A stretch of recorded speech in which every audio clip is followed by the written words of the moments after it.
जो लोग डायरेक्टली या इनडायरेक्टली प्रधानमंत्री और होम मिनिस्टर की तारीफ करते हैं, मिलने जाते हैं, मैं सीरियसली इस बात को बता रहा हूं, मिलने जाते हैं, उन लोगों का बायकॉट होना चाहिए, वो गद्दार हैं। क्या बात करेंगे आप आरएसएस के लोगों से जो इस बात को तय कर चुके हैं कि हमें संविधान खत्म करके मनुस्मृति लागू करनी है? उनसे क्या बात करके और क्या समझाएंगे उन्हें सिर्फ ये जाके कह सकते हैं कि हम आपके पैरों में गिर चुके हैं, हम आपकी हर बात मानेंगे, सिर्फ हमें हमारी कम्युनिटी को धोखा देने का रास्ता बता दो। कैसे हम उनसे मीठी मीठी बातें करके, कैसे जज्बाती तकरीरें देके उनको बेवकूफ बनाएं और आपकी मदद करें, ये काम कर रहे हैं जो लोग उनसे मिलने जाते हैं। ये समझ लीजिए आप, उन्होंने सारी इंस्टीट्यूशंस जो हैं हाईजैक कर ली हैं। उन्होंने हम लोगों के, खास तौर पे एससी एसटी, माइनॉरिटीज और ओबीसी के जितनी टॉप लीडरशिप है सब हाईजैक कर ली। इस बात को जब तक हम तस्लीम नहीं करेंगे हम एक कदम आगे नहीं बढ़ा पाएंगे। अपने अंदर से गद्दारों को आइडेंटिफाई नहीं करेंगे हम एक कदम आगे नहीं बढ़ा पाएंगे। सबसे पहला काम है, हम लोग इतने कमजोर नहीं हैं, समझ लीजिए आप, ये गद्दार हैं जो हमारे पैरों में बेड़ियां बांध रहे हैं। आइडेंटिफाई कीजिए उन गद्दारों को जो डायरेक्टली या इनडायरेक्टली ये बोलते हैं कि हेमंत बिस्वा शर्मा एक बहुत अच्छा चीफ मिनिस्टर है। आइडेंटिफाई कीजिए ऐसे लोगों को और उनको पनिश कीजिए, उनका सोशल बाइकआउट कीजिए। ये तो हम आराम से कर सकते हैं। दो रास्ते हैं, कोर्ट का रास्ता है, लेकिन सुप्रीम कोर्ट वो रास्ता नहीं है। कोर्ट का रास्ता जब है जब हम बहुत सारे केसेस, रोज ये पूरे देश को लूट के खा रहे हैं आरएसएस और बीजेपी के लोग, हम multiple cases grass root level पे बहुत सारी जगह पे करें, एक एक आइडेंटिफाई करें आरएसएस के कार्यकर्ता को कि कौन स्कूटर पे चलता था और आज मर्सिडीज में चल रहा है, उसको आइडेंटिफाई करें, उसके खिलाफ करप्शन के केसेस करें। ये एक काम करना होगा हमें। दूसरा, अगर हम पीसफुल प्रोटेस्ट करके जेलों में जाने के लिए तैयार नहीं है तो ये सब बातें बेकार हैं। अगर हम लाठी खाकर जेलों में जाने को तैयार नहीं है, अगर हम गोली खाकर जेलों में जाने को तैयार नहीं है तो ये सब चीजें बेकार हैं। ये चाहते हैं कि ये हम करते रहें और वो जो काम कर रहे हैं वो करते रहें। तो पहला रेजोल्यूशन ये होना चाहिए कि हमें अपने देश को अगर बचाना है, संविधान को अगर बचाना है तो हमें जेल जाने के लिए तैयार रहना पड़ेगा। और जेल जाने वालों में सबसे पहला नंबर लीडरशिप का आना चाहिए, क्योंकि हम लोगों को लोग इज्जत करते हैं ना, हमारी ताकत क्या है। आज मुझे लोग इतना पसंद करते हैं, मैं क्या हूं, एक छोटा सा अदना सा वकील हूं। आज लाखों लोग मुझे सपोर्ट करते हैं, वो मेरी ताकत है। नहीं तो मेरी औकात और हैसियत नहीं है कि मैं चू भी कर जाऊं इन लोगों के सामने। ये समझ लीजिए आप। और ये बात तस्लीम हमारे सारे एमपी एमएलए, बड़ी बड़ी तंजीमों के लीडर्स को करना चाहिए। उनकी अपनी जाती हैसियत और औकात किसी की नहीं है, मैं इस बात को तस्लीम करता हूं। आज अगर हम लोग इतनी जोर से बोल पा रहे हैं तो हमारे पीछे लोगों की ताकत है, उसकी वजह से हमें उन्हें धोखा नहीं देना चाहिए। जो अपने आप को जितना बड़ा लीडर समझता है उसे जेल जाने के लिए, गोली खाने के लिए, लाठी खाने के लिए सबसे पहले तैयार होना चाहिए आज। और जो ऐसा नहीं करता, जो इसके लिए बहानेबाजी करता है, मसलियत बताता है कि ये मसलियतन जो है ना, लफ्ज बोलने वाला गद्दार है। मसलियतन ये नहीं बोलेंगे कि मैं जेल जा रहा हूं, मसलियतन हमें प्रोटेस्ट नहीं करना चाहिए। गद्दार, बेईमान, ये हमें बोलना पड़ेगा खुल के,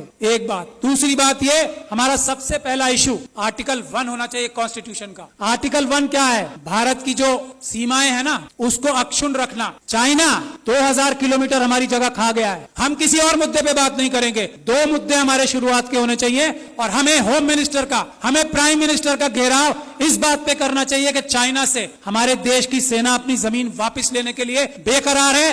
तुम डरपोक हो जो उन्हें रोक रहे हो, इसके लिए हमें प्राइम मिनिस्टर का घेराव करना चाहिए। ये आर्टिकल 1 है, इसके लिए करें। और आगे जाके गोली खाएं। इसके बाद क्या, 2000 किलोमीटर हमारी, जिसको अलग अलग जबानों से हम कहते हैं, कोई भारत माता कहता है, हम भारत देश कहते हैं, उसमें से 2000 किलोमीटर कोई ले गया और हम यहां बैठ के डिस्कशन करेंगे? नहीं, या तो प्रधानमंत्री इस्तीफा देंगे या वो 2000 किलोमीटर वापस लेंगे, नहीं तो हम मार्च करके हम खुद जाके वापस लेंगे। ये हमारा पहला एजेंडा होना चाहिए। दूसरा एजेंडा इस वक्त जो है वो है मणिपुर। अगर मणिपुर के लिए हम लोग प्रधानमंत्री का घेराव नहीं करते, प्रधानमंत्री और होम मिनिस्टर डायरेक्टली इन्वॉल्व है मणिपुर में जो हो रहा है, यहाँ मणिपुर के लोग बैठे हैं, अरामबाई तेंगुल, मेतेई लिपुम, ये दो संगठन है आरएसएस के जिन्होंने ये सारा कारनामा अंजाम दिया है, अमित शाह साहब के साथ मिलकर जिन्होंने ये सारा कारनामा अंजाम दिया है, चीफ मिनिस्टर बीरेन सिंह के साथ मिलकर मेटिकुलस प्लानिंग से एक एक काम हुआ है। है वहां पे कुछ भी स्पॉन्टेनियस नहीं हुआ है। जब तक हम इस बात के लिए कार्रवाई नहीं करेंगे, और ये जो सुप्रीम कोर्ट में कार्रवाई अभी चल रही है उससे कुछ होने वाला नहीं, कुछ नहीं होने वाला। मैं लॉयर सुप्रीम कोर्ट आपको बता रहा हूं, कुछ नहीं होगा।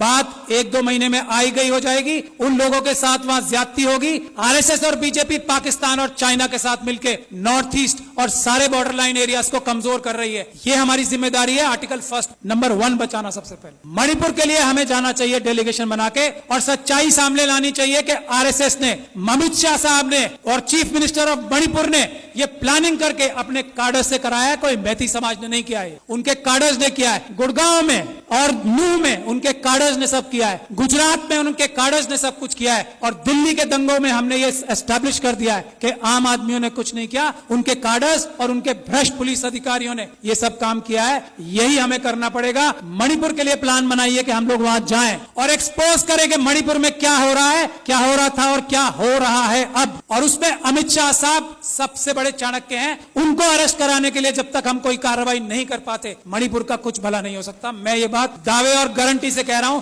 He is the main mastermind, mister Amit Shah.